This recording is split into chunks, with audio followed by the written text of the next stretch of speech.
Vous êtes la première chef africaine étoilée au guide Michelin. Qu'est-ce que ça vous fait, tous ces mots-là associés? Quand j'ai eu cette distinction pour Rouge, quand la question était évoquée, je bottais un peu en touche. Et puis finalement, je me dis qu'il n'y a pas raison de botter en touche parce que c'est exactement ce que je suis. Ce sont juste des faits. Et si ce fait, en réalité, peut en inspirer des femmes noires aujourd'hui qui sont dans la restauration et qui ont envie de se lancer dans la gastronomie à haut niveau en se disant, moi, je veux aller chercher une étoile et qui jusque-là se disaient, mais personne ne l'a jamais fait, alors peut-être que c'est pas pour moi. Elles se disent que c'est possible, quoi. Vous dites que vous avez compris ce que c'est qu'être noir en France. Qu'est-ce que c'est? Je pense que c'est très différent d'être noir, par exemple, aux États-Unis.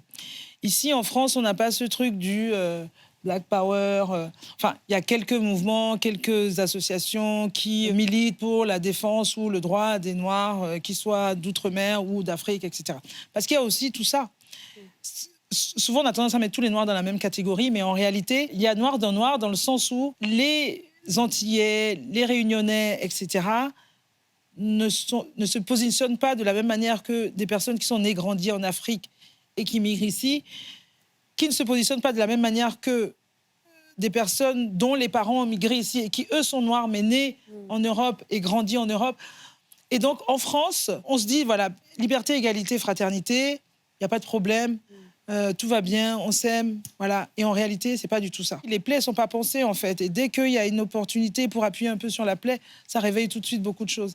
Et je crois qu'il faudrait vraiment prendre conscience de tout ça. C'est pas vivre dans le passé, mais on a besoin du passé pour avancer, en réalité.